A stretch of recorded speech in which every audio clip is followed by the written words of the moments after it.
Yes, KCR చుట్టూ దయ్యాలు, అలాంటి వారితో బీఆర్ఎస్కు నష్టం. కోవట్లను పక్కన పెడితేనే పార్టీకి ఫ్యూచర్. ఆ లేఖ నేనే రాసా, పర్సనల్ ఎజెండా ఏం లేదు. నేను అంతర్గతంగా రాసిన లెటర్ ఎలా లీక్ అయింది, దాని వెనుక ఎవరున్నారో తెలియాలి. కుట్రలు కుతంత్రాలు జరుగుతున్నాయని ఇప్పటికే చెప్పా. అనేకసార్లు నా అభిప్రాయాన్ని కేసీఆర్కు వివరించా. రెగ్యులర్గా ఫీడ్బ్యాక్ ఇస్తూనే ఉంటా. శంషాబాద్ ఎయిర్పోర్ట్లో బీఆర్ఎస్ ఎమ్మెల్సీ కల్వకుంట్ల కవిత స్వాగతంలో కనిపించని గులాబీ లీడర్లు, జెండాలు. అసలు కథ ఏంటంటే, ఈమె తన కొడుకు ఒక గ్రాడ్యుయేషన్ సెలబ్రేషన్కి అమెరికా వెళ్ళినట్టుంది. అక్కడ ఆ పని అయిపోయింది. ఇక్కడ రాగానే తనకి పార్టీలో ప్రాధాన్యత తగ్గింది. అది వాస్తవమే. జైలుకి వెళ్ళే కాడి నుంచి అసలు ప్రాధాన్యత తగ్గింది. మెయిన్గా ఈమె ఆడిన డ్రామానా, లేకుంటే కేటీఆర్ ఆడిన డ్రామానా, లేకుంటే పార్టీలో అంతర్గతంగా ఎవరైనా తన లెటర్ని లీక్ చేశారా? అయినా ఒక తండ్రికి ఈ కాలంలో లెటర్ రాయాల్సిన అవసరం ఏముంది? లెటర్ రాయాల్సిన అవసరం ఏముంది అంటే కుటుంబ అంతర్గత కలహాలు ఉండొచ్చు. ఉన్నా కానీ ఈ టైంలో, ఇంత టెక్నాలజీ పెరిగిన టైంలో కూడా లెటర్ రాసిందంటే అమ్మగారు తన సొంత తండ్రికి సొంత కూతురు లెటర్ రాసిందంటే వాళ్ళ అంతర్గత విషయాలు ఏ స్థాయిలో ఉన్నాయో మనం అర్థం చేసుకోవచ్చు. ఓకే, ఒకవేళ అలాంటి గొడవలే ఉన్నాయనుకో, అది లీక్ చేయాల్సిన అవసరం ఏముంది? ఎందుకు? ఎవరు చేశారు? ఆ దయ్యాలు ఎవరు? ఆ దయ్యాలు చేయాల్సిన అవసరం ఏముంది? దేనికోసం అంటే ఈమెకి పార్టీలో ప్రాధాన్యత తగ్గిపోతుంది. ఈమె మీద కొన్ని కుట్రలు జరుగుతున్నాయి. ఈమెకి పార్టీలో సరైన స్థానం కావాలని తండ్రిని అడిగింది. తండ్రి కొడుకులు కేటీఆర్ కవిత మాట్లాడుకో అని చెప్పుండొచ్చు. కేటీఆర్ ససేమిరా అనొచ్చు. దానికి ఆమె అలిగి ఇలాంటి డ్రామాలు స్టార్ట్ చేయడం మొదలుపెట్టింది. తనకు కావాల్సింది ఇలాంటి పబ్లిసిటీ. తను ఎయిర్పోర్ట్లో దిగినప్పుడు ఎవ్వరూ పట్టించుకోవట్లే. అప్పట్లాగా అధికారంలో ఉన్నప్పుడు అంటే అందరూ కార్యకర్తలు పోయి, లీడర్లు పోయి స్వాగతం సుస్వాగతం ఇలాంటివి పలికేవాళ్ళు. ఇప్పుడు అలాంటిది లేదు. అందుకే అమ్మగారు ఒక అద్భుతమైన లెటర్ తండ్రికి రాసింది. ఈ కాలంలో ఇంత టెక్నాలజీ ఉన్నాక కూడా ఆమె లెటర్ రాసిందంటే ఆ మహానుభావురాలు. ఇదంతా ఒక డ్రామా. పబ్లిక్ మర్చిపోతురు అన్న టైంలో ఇలాంటివి కొన్ని వస్తుంటాయి. ఇలాంటివి వచ్చినప్పుడు పేపర్లో తమ పేరే కనిపిస్తలే అనుకున్న టైంలో ఇలాంటివి కొన్ని జరుగుతుంటాయి. అక్కడ చేసి వచ్చింది ఒకటి, ఏమో తెలంగాణ కోసం ఏం చేయలేదు, తెలంగాణ ప్రజల కోసం ఏం చేయలేదు, ఏం చేసేందుకో పోలే అక్కడ అమెరికాకి. తన కొడుకు గ్రాడ్యుయేషన్ సెలబ్రేషన్ కోసం, తన కొడుకు అమెరికాలో చదువుతుంది కాబట్టి తన కొడుకును చూసుకొని, తన కాలేజ్లో సెలబ్రేషన్ చూసుకొని వచ్చేటప్పుడు తనకు అవన్నీ విమర్శలు రాగల్లా అనుకొని ఒకటి క్రియేట్ చేసుకొని ఇలాంటి జరిగిందని జనాలందరూ అనుకుంటున్నారు ఈమె గురించి. ఇప్పుడు కేటీఆర్ ఈరోజు మీటింగ్ పెట్టిండు, ప్రెస్ మీటింగ్ పెట్టాడు. ప్రెస్ మీట్లో ఏమన్నాడు? ఈమెమో దయ్యాలు, కేసీఆర్ చుట్టూ దయ్యాలు ఉన్నాయన్నాడు. ఆయన ఏమంటుండు? టీఆర్ఎస్ పార్టీలో రేవంత్ రెడ్డికి సంబంధించిన కోవట్లు ఉన్నారని ఆయన అంటుండు. ఈమెనేమో దయ్యాలు. మరి ఈమె దయ్యం కావచ్చు. దయ్యాలంటే ఆడదయ్యాలే ఎక్కువ ఉంటాయేమో, మరి మగ దయ్యాలు ఉంటాయా? ఉంటే ఉంటుండొచ్చేమో. దయ్యం అంటే మరి ఏ దయ్యాలు? ఆడదయ్యాలా, మగ దయ్యాలా? అది కూడా ఎక్స్ప్లెయిన్ చేస్తే బాగుండుగా కవిత గారు. ఆయనేమో బీఆర్ఎస్లో కోవట్లున్నాయి అటు ఎంత చూస్తానే ఆయన అంటుండు. ఇందులో ఎవరు అంతు చూస్తారు అనేది తర్వాతి భాగం. ముందు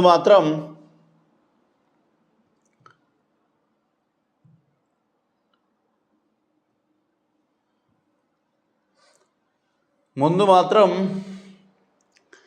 ఈ జరిగే తంతంతా తను వార్తాపత్రికల్లో ఒక బ్యానర్ ఐటెం రావడం కోసం ఇలాంటి డ్రామాలు క్రియేట్ అవుతుంటాయి. ఇక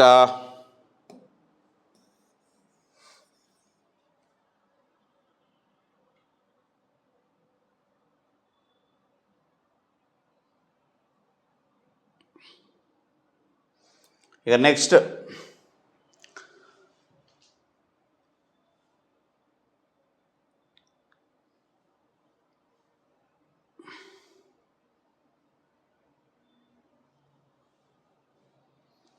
ఇక బీఆర్ఎస్లో కోవట్లు ఉన్నారు. అయినా మాది ప్రజాస్వామ్య పార్టీ, మా నాయకుడికి లేఖలు రాయడం సహజం, సమస్యలుంటే అంతర్గతంగా చర్చించుకుంటే మంచిది. కవితకు పరోక్షంగా కేటీఆర్ స్వీట్ వార్నింగ్. లేఖ అస్త్రాన్ని ప్రస్తావించిన మీడియాపై అసహనం. రేవంత్ రెడ్డి రాజీనామా చేయాలని మరో కామెంట్ చేసిండు. బీజేపీ నేతలు మౌనం దేనికి? ఈయనేమో బీఆర్ఎస్లో కోవట్లు ఉన్నారన్నాడు. ఆ లేఖపై అసహనం వ్యక్తం చేసిండు. ఆ లేఖ లీక్ చేసింది ఈయనే అనుకోవాలన్నా లేకుంటే వేరే వాళ్ళు అనుకోవాలన్నా? ఆమెమో దయ్యాలు ఉన్నాయంటాడు, ఈయనేమో కోవట్లు ఉన్నాయన్నారు.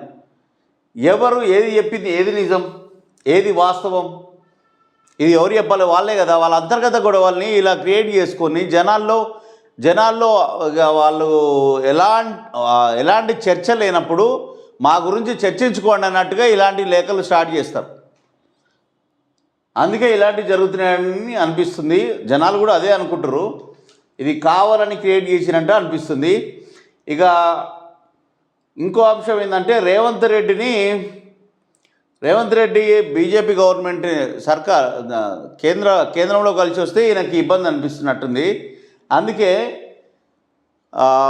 కర్ణాటక ఉప ముఖ్యమంత్రి పోయి బీజేపీ గవర్నమెంట్ మోడీని కలిస్తే అక్కడున్న బీజేపీ నేతలు విమర్శిస్తారు.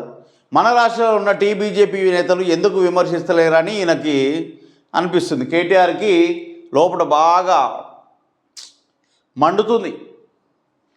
ఎందుకు మాట్లాడతలేరు, నేను ఒక్కనే మాట్లాడాలనా, మీరు లేరా అని క్వశ్చన్ చేస్తుంది సార్.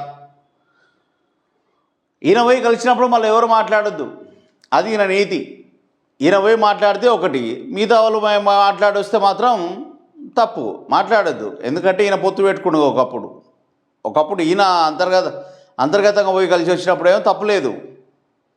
ఇప్పుడు వేరే వాళ్ళు పోయి వేరే ప్రభుత్వం పోయి మళ్ళీ అపోజిషన్లో ఉన్న అపోజిషన్ కాంగ్రెస్ ముఖ్యమంత్రి బీజేపీ ప్రధానమంత్రిని కలిస్తే మాత్రం ఈయనకు నొప్పి. ఈయన పోయి కలిసి వస్తే తప్పులేదు. ఈయన గవర్నమెంట్లో ఈయన గత 10 సంవత్సరాలు ఉన్నప్పుడు అక్కడ ఉన్నది బీజేపీ ప్రధానమంత్రి మోడీ కదా, ఆయన పోయి కలిసి వచ్చినప్పుడు తప్పులేదు. ఇప్పుడు రేవంత్ రెడ్డి పోయి కలిసి వస్తే తప్పు. ఎక్కడో బాగా మండుతున్నట్టుంది కదా కేటీఆర్కి. ఎదుడు బీజేపీ నేతలు మౌనం దేనికి? రెచ్చగొట్టడంలో మన కేసీఆర్ తర్వాతకి కేటీఆరే. ట్రబుల్ షూటర్ హరీష్ రావు కూడా కొంచెం తక్కువేం కాదు, ఆయన కూడా మహానుభావుడే రెచ్చగొట్టడంలో. వీళ్ళు తెలంగాణకు ఉండాల్సిన వాళ్ళయా, వీళ్ళు ఉండడం వల్లనే తెలంగాణ వచ్చింది. రియల్గా ఇలాంటి వాళ్ళు ఉండడం వల్లనే వచ్చింది. కానీ ఇట్లా ఓర్వలేనితనాలు ఉంటే కూడా మంచిది కాదు. గవర్నమెంట్లు ఉన్నప్పుడు ఇక్కడ కాంగ్రెస్ గవర్నమెంట్ ఉన్నప్పుడు, అక్కడ బీజేపీ గవర్నమెంట్ ఉన్నప్పుడు ముఖ్యమంత్రి కలిసి వస్తే తప్పేంటి? అలా సంక్షేమం కోసమో అభివృద్ధి కోసమో వాళ్ళకి పనులు ఉంటాయి. 1,00,000 కేసులు ఉన్నాయి అనుకో, కేసులు కలిసి వస్తే అందుకే పోయింది అనుకో, నువ్వు పోతలేవా? నువ్వు పోలేదా?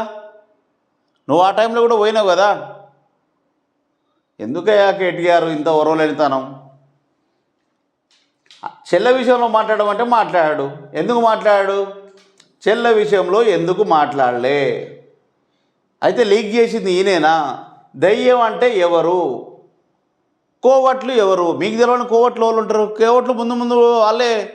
ఒకవేళ కోవట్లు ఉన్నారనుకో, వాళ్ళని ఏర్పాడేయడం మీకు పెద్ద లెక్కనా? మీకు తెలవదా? అంటే కోవట్లు ఉన్నారనేది ఎవరు? నువ్వు. ఆ కోవట్లు మీ చెల్లి అనుకుంటున్నావా? ఆమె దయ్యం ఉందన్నది ఎవరు? దయ్యాలంటే ఎవరు? ఆ దయ్యం నువ్వేనా?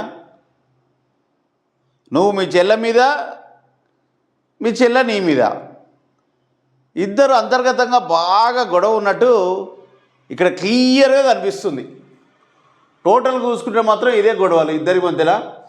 ఇక ఇద్దరు పోయి రేవంత్ రెడ్డి మీద పడ్డారు. ఈరోజు మళ్ళా కవిత కవిత కేసీఆర్ని ఫామ్ హౌస్లో కలవడానికి వెళ్తుంది. వెళ్ళాక ఎలాంటి వార్తలు వస్తాయో తెలియదు. ఇప్పుడు ప్రజెంట్ ఉన్న వార్తలు ఇవి. ఈ అంతర్గత గొడవలు సమస్యలు ఉంటే ఇంట్లో చర్చించుకోండి, కానీ పత్రికా ముఖంగా జనాల్లో పెట్టి ఏదో అభూత కల్పనలాగా క్రియేట్ చేసి జనాల్ని పిచ్చెక్కియకండి. ఈయన కోవట్లు అంటాడు, ఆమె దయ్యం అంటది.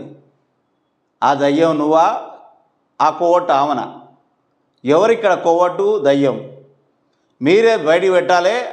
మీరే ఆ కోవట్టు ఎవరో ఆ దయ్యం ఎవరో మీరే మీడియా మీదకు తీసుకొస్తే చాలా మంచిగా ఉంటుంది. కేసీఆర్ ఏమో ఫామ్ హౌస్లో అనుకుంటాడు, ప్రజా సమస్యలు పట్టించుకోవాల్సిన అవసరం లేదని పట్టించుకుంటాడు. ఆయనకున్న అహంకారం ఈ రాష్ట్రంలో ఎవ్వరికి లేదు. తన శిష్యుడు ముఖ్యమంత్రి అయితే, తన పార్టీలో పనిచేసిన ఒక లీడరు ముఖ్యమంత్రి అయితే ఓర్వలేక అసెంబ్లీ సమావేశాలకి దేనికి రాక, అతని ముందు ఒక గురువుగా అతను నిలబడలేక, మాట్లాడలేక, ప్రజా సమస్యలు పట్టించుకోవడం మానేసి ఫామ్ హౌస్లో అనుకుంటుండు. ఇంతకన్నా పెద్ద దొరల అహంకారం, గడిల అహంకారం ఇంకెక్కడ ఉంటుందా? ఇప్పటికి కూడా కనిపిస్తుంది. ఒకప్పుడు తన పార్టీలో కార్యకర్తగా లీడర్గా ఎదిగిన ఒక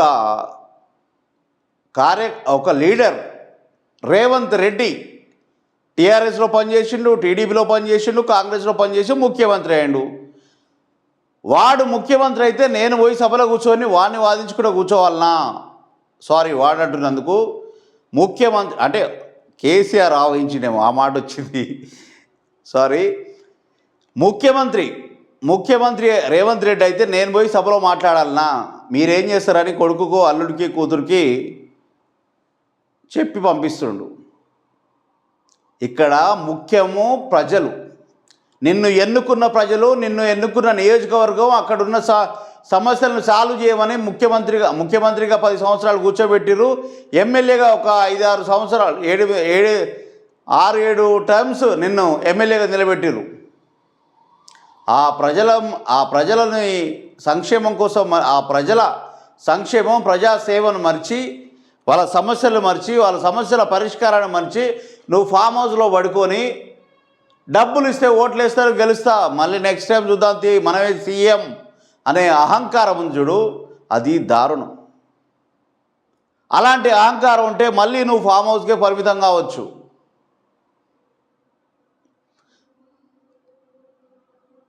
తనకన్నా చిన్నవాడైనా కానీ ముఖ్యమంత్రి అయితే పోయి సభలో మాట్లాడి ప్రజల కోసం మాట్లాడు.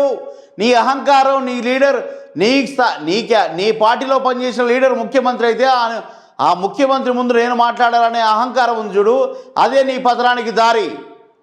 కేసీఆర్ గుర్తుపెట్టుకో, ఎప్పుడైనా నీకన్నా కింది స్థాయి నుంచి ఎదిగి ఒక ముఖ్యమంత్రి పొజిషన్లో కూర్చున్నప్పుడు నువ్వు ఆ ముఖ్యమంత్రికి గౌరవం ఇవ్వలేనప్పుడు, నువ్వు ముఖ్యమంత్రి అయినప్పుడు నీకు ఎవరు ముఖ్యమంత్రిగా ఉన్నప్పుడు నీకు ఎవరు గౌరవం ఇవ్వరు. నువ్వు ఆ కుర్చీకి గౌరవిస్తేనే నీకు ఆ కుర్చీకి గౌరవిస్తుంది. నువ్వు ఆ కుర్చీకి గౌరవం ఇవ్వనప్పుడు నీకు ఆ కుర్చీ ఎందుకు? నువ్వు ప్రతిపక్ష లీడరు అయితే అసెంబ్లీలోకి పోయి కూర్చొని మాట్లాడాలి. ప్రజా సమస్యల మీద ప్రజల కోసం పోరాటం చేయాలి. అన్ని చేసి అలసిపోవచ్చు, కానీ నువ్వు ప్రతిపక్ష లీడర్వి, ఇప్పుడు ప్రతిపక్ష పార్టీ లీడర్వి. సరే, నా కొడుకు, అల్లుడు, కూతురు నా పార్టీ లీడర్లు ఉన్నాయనుకొని నువ్వు హాయిగా ఫామ్ హౌస్లో కూర్చోవచ్చు, కానీ వాళ్ళందరూ వచ్చింది ఒక లెక్క, నువ్వు వచ్చింది ఒక లెక్క. నువ్వు వస్తే లెక్కలన్నీ మారిపోతాయి. అది గుర్తుపెట్టుకొని ఒక్కసారి కాదు, ప్రతి అసెంబ్లీ సమావేశానికి ఒక ప్రతిపక్ష ఆపోజిషన్ లీడర్గా నువ్వు సభలో ఉండి మాట్లాడితే ఆ దర్వే వేరదబ్బా, ఆ దర్వే వేరయ్యా. నువ్వు ఉంటే, నువ్వు మాట్లాడితే ఆ కళ వేరు. అసెంబ్లీ నువ్వు రావాలి, ప్రజాక్షేత్రంలోకి రావాలి, ప్రజా పోరాటాలలోకి రావాలి. మళ్ళీ ఇట్లొచ్చి అట్లా కనిపిస్తే చాలు. నువ్వు మాట్లాడే మాటలకి తెలంగాణే వచ్చింది, నువ్వు చేసే చేతలకి తెలంగాణే వచ్చింది. నీ గవర్నమెంట్ రావడం పెద్ద మ్యాటరా? నువ్వు తలుచుకుంటే ప్రజాక్షేత్రంలో ఉండు, ప్రజా సమస్యల మీద పోరాటం చేయి, ప్రజా అసెంబ్లీకి వెళ్ళి మాట్లాడు. నీ మాట ప్రజలు వినాలని చాలామంది చూస్తున్నారు.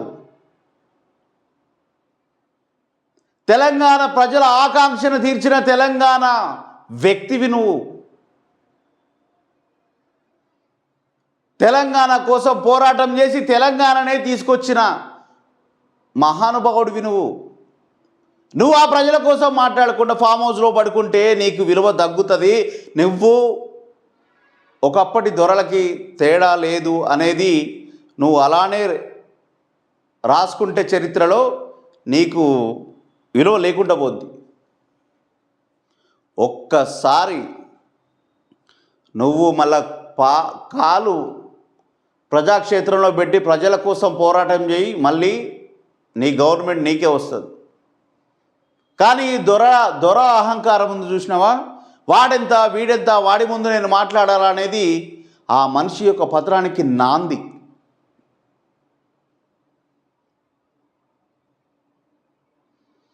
నువ్వు ప్రజాక్షేత్రంలో లేకుంటే వీళ్ళు కోవట్లు, వాళ్ళు ఆమె దయ్యము అనుకుంటూ వీళ్ళే కొట్టుకుదస్తున్నారు. రావయ్యా, నువ్వు ప్రజాక్షేత్రంలోకి రా. నువ్వు వస్తే అది వేరే లెవెల్ అయ్యా. కేసీఆర్ అయ్యా, రా ప్రజాక్షేత్రంలోకి వచ్చి ప్రజా సమస్యల మీద పోరాటం చేయి. మళ్ళీ అంటే నేను ఎన్నో పోరాటాలు చేసినా తెలంగాణ తెచ్చినా నువ్వు అనుకోవచ్చు, కానీ నువ్వు వచ్చి మాట్లాడుతుంటే, నువ్వు వచ్చి మాట్లాడే ప్రతి మాట తెలంగాణ ప్రజలు మొత్తం చెవు ఇట్లా నిక్కబొర్చి వింటారు. కేసీఆర్ మాటలు అంత అద్భుతంగా ఉంటాయి. అబద్ధాలు చెప్పినా నిజంగా ఉంటాయి, తీయగా ఉంటాయి తెలంగాణ ప్రజలకి. ప్రజా సమస్యల మీద మళ్ళీ ఒక అడుగు ముందుకేయ్యా, అహంకారం తగ్గించు. ఆ దొర అహంకారాన్ని పక్కన పెట్టు. నీ పక్కనున్న దయ్యాల మాటలు వినకుండా నీ కూతురు నీ కొడుకు మాటలే విను. కోవట్లు దయ్యాలు అన్నీ పక్కకి వెళ్ళిపోతాయి.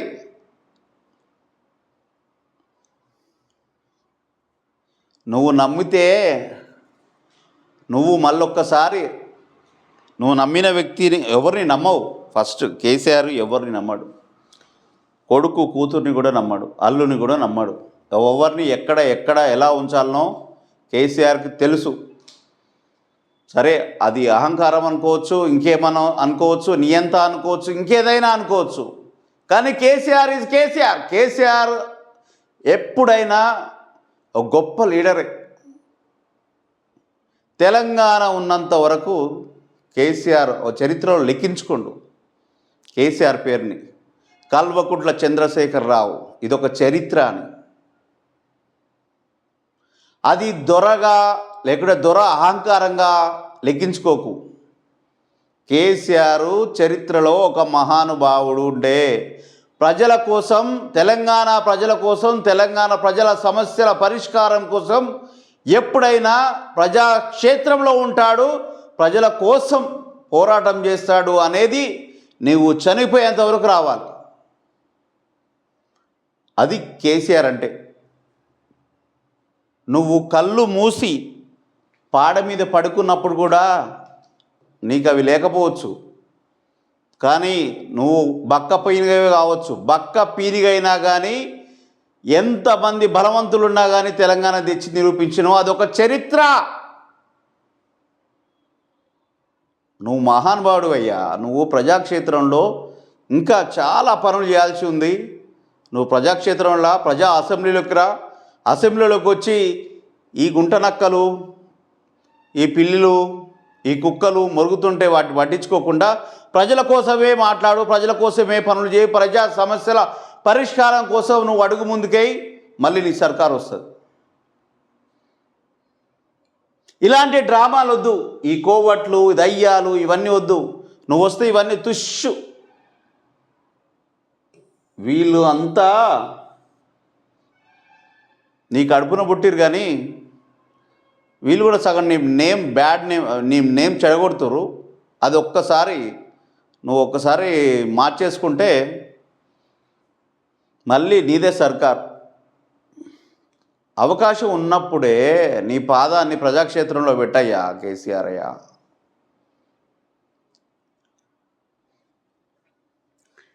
ఇది ఈరోజు ఈ సంఘర్షణలు, అంతర్గత సంఘర్షణలు, ఇవన్నీ అంతర్గత కొట్లాటలు ఇవన్నీ జరుగుతాయని దీని మీద చిన్న టాపిక్ తీసుకొని మాట్లాడడం జరిగింది. ఇది ఈరోజు టాపిక్. నచ్చితే లైక్ చేయండి, షేర్ చేయండి, కామెంట్ పెట్టండి. నచ్చకపోతే వ్యతిరేకంగా కూడా కామెంట్ పెట్టండి. నచ్చితే మంచిగా కామెంట్ పెట్టండి. బట్ సబ్స్క్రైబ్ చేసుకోండి, లైక్ చేయండి, షేర్ కొట్టండి. మరిన్ని వార్తలు ఇలాంటివి మళ్ళీ మాట్లాడాలనే నాకు ఎనర్జీ రావాలంటే సబ్స్క్రైబ్ చేసి లైకు, కామెంటు ఇవన్నీ పెడితే నేను కూడా హ్యాపీ. మరికొన్ని వీడియోలు మరిన్ని చేస్తా మీకోసం. ఇది ఇవాళటి స్టోరీ. రేపటి స్టోరీలో మళ్ళీ కలుద్దాం. బాయ్.